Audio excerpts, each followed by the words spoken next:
Hello students, welcome to Eduvector and this is Manisha Sharma. तो हम पढ़ रहे थे क्लास 10th का चैप्टर 5 हमने स्टार्ट कर दिया था और उसमें हमने फर्स्ट टॉपिक डॉबर्नियर ट्राइब्स हमने पढ़ लिया था। ठीक है, तो आज हम उसके आगे वाला टॉपिक पढ़ेंगे नेक्स्ट, जिसका नाम है न्यूलैंड्स लॉ ऑफ ऑक्टेव्स। ठीक है, इसे हम पढ़ेंगे, बहुत ध्यान से समझेंगे। डॉबर्नियर की जो हमारी सबसे पहले हम बात करते हैं, जो हमने लास्ट में पढ़ा उसे थोड़ा सा रिकैप करने की कोशिश करते हैं। जो डॉबर्नियर थे उन्होंने क्या किया, उन्होंने कुछ इतने सारे एलिमेंट्स को कुछ सिमिलर प्रॉपर्टीज के बेसिस पे डिवाइड किया। और जब उन्होंने सिमिलर प्रॉपर्टीज के बेसिस पे डिवाइड किया तो उन्होंने उन्हें 3 ग्रुप्स में डिवाइड किया। उन्होंने उस एक ग्रुप में क्या रखे, 3 एलिमेंट्स रखे और उन 3 एलिमेंट्स, वो एलिमेंट्स जिनकी क्या थी, केमिकल प्रॉपर्टीज सेम थी। ठीक है, जैसे उनकी केमिकल प्रॉपर्टीज सेम थी तो उन्होंने उन्हें रखा। तो उन्होंने बताया कि जो मिडिल वाला एलिमेंट है उसका जो एटॉमिक मास होगा, उन्होंने किसके बेस पे इसे डिवाइड किया था, on the basis of atomic mass. उन्होंने कहा कि जो हमारा मिडिल वाला एलिमेंट है, जो उसका एटॉमिक मास है, वो बाकी दोनों एलिमेंट्स के अर्थमेटिक मीन के क्या है, या एवरेज के इक्वल होगा। क्लियर है। लेकिन ये वाली जो उनकी प्रॉपर्टी थी, जो उन्होंने ट्राइड्स दिया था, वो एक जगह जाकर फेल हो जाता है, जहां पर मतलब कि सभी एलिमेंट्स में ऐसा नहीं होता है। कुछ में तो बिल्कुल एग्जैक्ट आ गया, कुछ में क्या हुआ, कुछ में वो अप्रोक्सीमेट इक्वल आया, लेकिन वो सिर्फ 3 ग्रुप में ही इनको डिवाइड कर पाए, मतलब कि उन्होंने सिर्फ 3 ही ग्रुप बनाए। क्लियर हो गई इतनी बात? ठीक है, तो वहाँ वो उसकी क्या होगा, लिमिटेशंस, मतलब जितने भी उस टाइम पे नॉन एलिमेंट्स थे उन सब के लिए वो बिल्कुल भी एप्लीकेबल नहीं रहा। तो ये उनकी लिमिटेशन हो गई, तो वहाँ फेल हो गया उनका ट्राइड। तो उसके बाद आते हैं दूसरे साइंटिस्ट जिनका नाम है न्यूलैंड। ठीक है, उन्होंने एक लॉ दिया ऑक्टेव्स का जैसे कि आपको वर्ड से ही पता चल रहा है, ऑक्ट मतलब 8। उन्होंने कुछ 8 पे बेसिस लॉ दिया। अब वो क्या है हम उसे समझेंगे। इन्होंने नॉर्मली ये बोला, अब न्यूलैंड्स ने भी क्या किया, इन्होंने भी एटॉमिक मास के बेस पे ही इसको प्रूफ करने की कोशिश की। डॉबर्नियर ने भी क्या किया था, on the basis of atomic mass, इसको ध्यान में रखते हुए किया। ठीक है, और न्यूलैंड ने भी क्या किया, इसको ध्यान में रखते हुए किसे, एटॉमिक मास को ही किया। क्लियर। उन्होंने कहा कि एलिमेंट्स को हमने इंक्रीजिंग ऑर्डर, मतलब कि एटॉमिक मास जैसे जैसे बढ़ रहा है जिस एलिमेंट का, हमने उस वे में उन्हें अरेंज कर दिया। ठीक है, और जो प्रॉपर्टी 8th एलिमेंट की होगी वही प्रॉपर्टी आकर फिर से फर्स्ट एलिमेंट की उसके बाद फिर से स्टार्ट हो जाएगी। कैसे, अभी हम इसे समझेंगे। सबसे पहले उनका हम एक बार लो पढ़ लेते हैं। तो उनका लो ये है, when elements are arranged in the order of increasing atomic masses। उन्होंने कहा कि जैसे ही हम एलिमेंट्स को on the basis of increasing atomic mass रखेंगे, जैसे कि अगर मेरे पास है hydrogen, helium, lithium, beryllium, boron, carbon, nitrogen, oxygen, ये कौन सा है इसका, 1 2 3 4 5 6 7 एंड 8।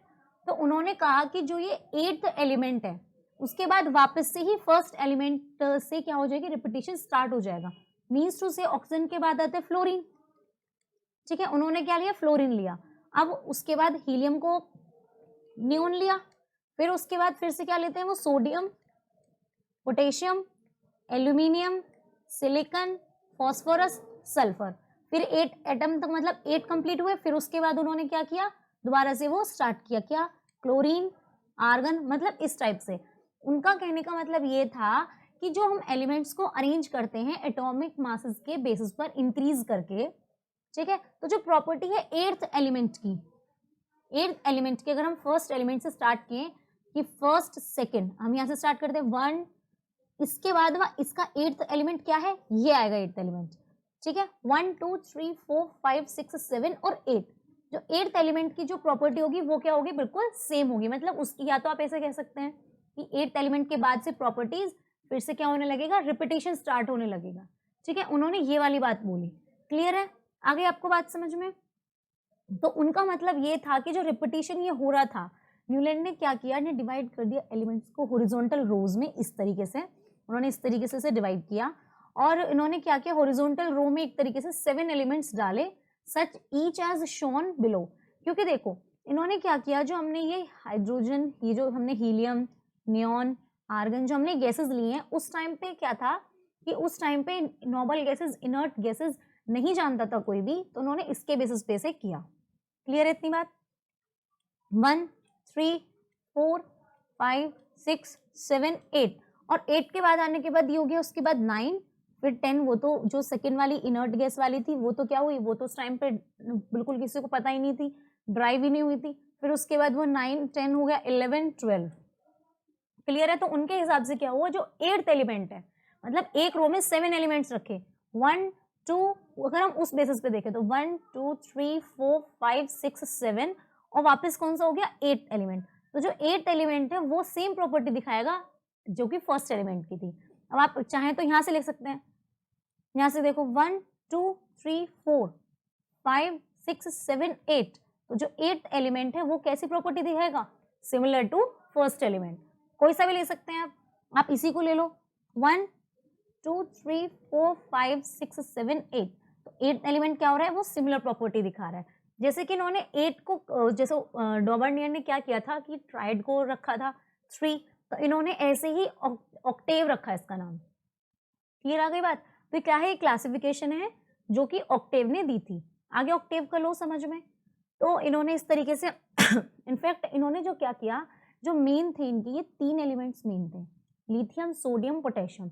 इन्होंने क्या किया, इन्होंने इनकी similar properties, chemical properties similar दिखाई दी, तो इन्होंने क्या किया, इन्हें एक ग्रुप में रखा और इसी से इन्होंने बेस बना लिया बाकी सबका भी। क्लियर है इतनी बात? इन्होंने दूसरा एग्जाम्पल लिया कि इन्होंने बेरिलियम मैग्नीशियम कैल्शियम की उन्हें सही दिखाई दी प्रॉपर्टीज, ठीक है। फिर उसके बाद सिमिलर प्रॉपर्टी शो हुई तो इन्होंने इन्हें फिर एक ग्रुप में रख दिया, ठीक है। आगे बात समझ में, ठीक है। इस तरीके से जब चलता रहा तो जो न्यूलैंड की जो एलिमेंट्स की जो उनके लॉ ऑफ ऑक्टेव था, उसके बेसिस पे उनके पास एक बहुत स्ट्रॉन्ग पॉइंट आया कि ये भी सेम प्रॉपर्टी शो कर रहे हैं, ये भी सेम प्रॉपर्टी शो कर रहे हैं, ठीक है। तो उन्हें एक सिस्टमैटिक वे में इनके बीच में पता चल गया कि एटॉमिक मास भी इंक्रीज हो रहा है और जो एलिमेंट्स की प्रॉपर्टी है वो भी रिपीट कर रही है, ठीक है। हर 8 एलिमेंट की प्रॉपर्टी फर्स्ट एलिमेंट से मैच करती है, तो वहां से क्या हुआ, रिपीटेशन हो गया। और यही बात आने के बाद उनका भी लिमिटेशन बनी। कैसे बनी, अब देखो पहले हम इसे पढ़ लेते हैं। हाँ, ये लिमिटेशन क्या हो पाई, न्यूलैंड ने जितना भी ये समझाया था ये सिर्फ कैल्शियम तक ही समझा पाए थे।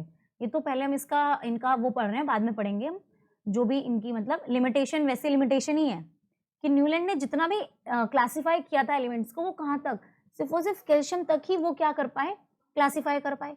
जैसे से नए एलिमेंट्स और भी डिस्कवर हुए, जैसे हम कहते हैं कि उस टाइम तक सिर्फ, आज के टाइम पे कितने हैं 115 एलिमेंट्स, उस टाइम पे नियर अबाउट 63 एलिमेंट्स थे, ठीक है। तो उन्होंने क्या किया, जैसे से नए नए एलिमेंट्स आने लगे 64 65 या और भी आने लगे, तो उनके ऑक्टेव स्ट्रक्चर में जगह ही नहीं है कि फिट हो जाए। अब एक बात बताओ, मानो हीलियम आया तो इनके इस ऑक्टेव स्ट्रक्चर में हीलियम कहाँ फिट होगा, फिर वो 9th एलिमेंट हो जाएगा, तो इनका ऑक्टेव स्ट्रक्चर तो रॉन्ग हो जाएगा वहीं पे, ठीक है।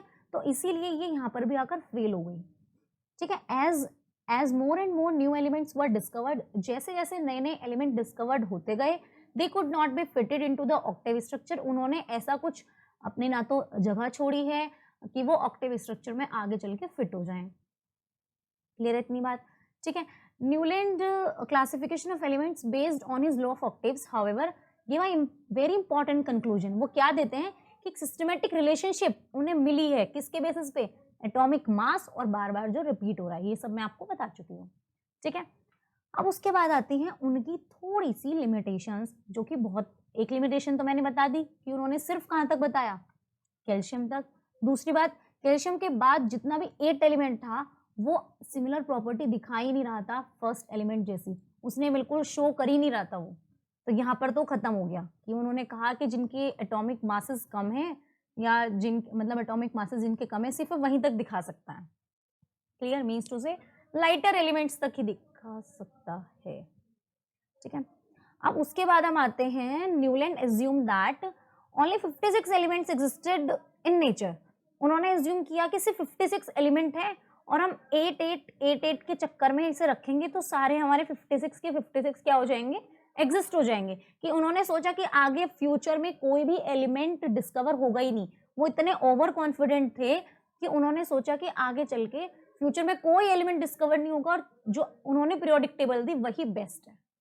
क्लियर है, उन्होंने एज्यूम कर लिया 56 तो लास्ट है, जो कि उस टाइम पे जाने जाते थे, मैंने यहाँ आई थिंक 63 बोल दिया, हाँ तो इतने ही थे, 63 शायद मैन लीव के टाइम पे थे, बट लेटर ऑन जैसे से नए नए एलिमेंट्स आए वो उनकी न्यूलैंड लॉ ऑफ ऑक्टेव में फिट ही नहीं हुए। क्लियर इतनी बात? अब in order to fit elements into his table, अब अगर चलो हम कोशिश भी करते हैं कि उनकी उस छोटी सी टेबल में हम उन्हें फिट करें, तो उन्होंने क्या किया, मतलब उन्होंने जो 2 एलिमेंट्स थे उन्होंने एक स्लॉट में रखा ही नहीं। जैसे मान के चलो अगर कैल्शियम हमने लिया है, ठीक है, और हमें कैल्शियम की प्रॉपर्टी किसी और से मैच कर रही है, तो कहाँ रखें उसे, इसके बराबर में रखें क्या? ठीक है, तो मीन्स टू से उन्हें ऐसा कुछ क्लियर नहीं दिया था, हर चीज क्लियर नहीं थी। और जो आयरन सबसे बड़ा जो एक्चुअल में क्या होता था लास्ट के टाइम पे कि जिसकी जो कोई लिमिटेशन थी ना, तो जो नेक्स्ट वाला जो साइंटिस्ट था वो उसकी उस लिमिटेशन पे ही वर्क करना स्टार्ट करता था। ठीक है, अब एक बात देखो, ये इंपॉर्टेंट भी है, आयरन एलिमेंट, आयरन कोबाल्ट ये आता है हमारे पास, ये 26 है, और ये कितना है हमारे पास 27 है। ठीक है, अब उन्होंने कहा कि resembles cobalt and nickel elements in properties was placed far away from these elements. Iron की थोड़ी थोड़ी प्रॉपर्टीज कोबाल्ट और निकल जैसी मिल रही थी, क्योंकि तीनों ही मेटल हैं ये, लेकिन इन्होंने इसको इससे दूर कर दिया। यही सबसे बड़ा जो उनके लिए लास्ट पॉइंट हम जिसे कह सकते हैं वो सबसे बेकार यही वाला पॉइंट था कि आयरन जो थोड़ी बहुत प्रॉपर्टीज अपनी कोबाल्ट और निकल की जैसे दिखाता है, शो करता है, उसी को उन्होंने बहुत ज्यादा दूर कर दिया। क्लियर है इतनी बात? ठीक है, तो जो डॉबर्नियर ट्राइड था वो भी इस तरीके से ही न्यूलैंड के क्लासिफिकेशन पर ही बेस्ड था, या हम कह सकते हैं कि जो न्यूलैंड लॉ ऑफ ऑक्टेव है वो डॉबर्नियर पर बेस्ड है। उन्होंने भी वही चीज दी थी, सेकंड कॉलम उन्होंने भी ये चीज बताई कि लिथियम सोडियम पोटेशियम एक ग्रुप के एलिमेंट है। ठीक है, तो वो और ये दोनों एक तरीके से सिमिलर थे, और दोनों क्योंकि दोनों ही किसके बेसिस पे थे, on the basis of atomic mass. Clear है इतनी बात? ठीक है, तो thank you all of you. आज के सिर्फ क्लास में सिर्फ इतना ही। नेक्स्ट क्लास में हम जो भी पढ़ेंगे इससे आगे का टॉपिक मैंडलीव्स पीरियोडिक टेबल, हम उसे पढ़ेंगे जो कि नेक्स्ट साइंटिस्ट ने दी थी। आप बस पढ़ते रहिए और चैनल को लाइक शेयर सब्सक्राइब करना ना भूलें। Bye bye, take care, God bless.